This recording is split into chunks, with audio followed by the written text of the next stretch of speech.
presented by MRS Music.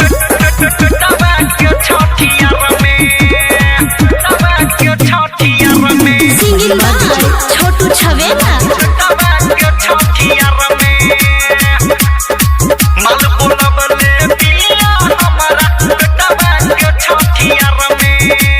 झौरी खेला करी के भई न नजरे जाके करत बिया ससुरा में रजरे।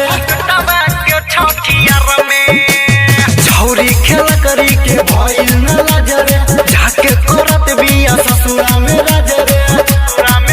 हरी लइका भइल रहे हमरे कोई बाकी जियतिया हमरे प्यार में। मल बोल बोले बिया हमारा बेटा के छठियार में।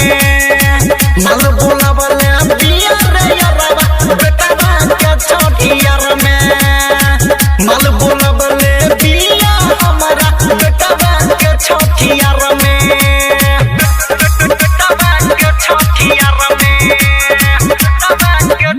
महिमा डीजे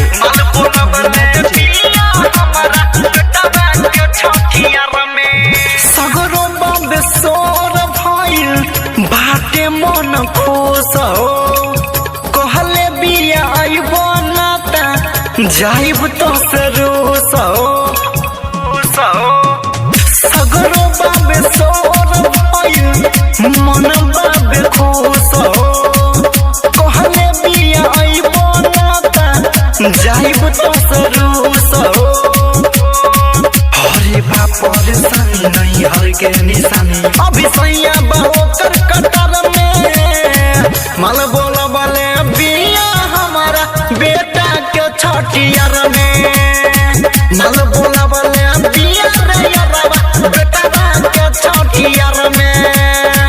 मल बोल बोले बिया हमारा बेटा के छठियार में।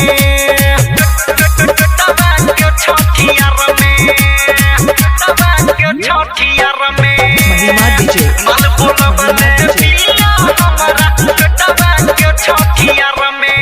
कहले बिया सारी बढ़िया एगो कीन के राइटर सहनी रोशन अपने पसीन के। कहले बिया सारी बढ़िया एगो कीन के राइटर सहनी रोशन अपने पसीन के। हरे छोटू छवेला कैसे जाई अकेला भीड़ लागल होई ससुराल में।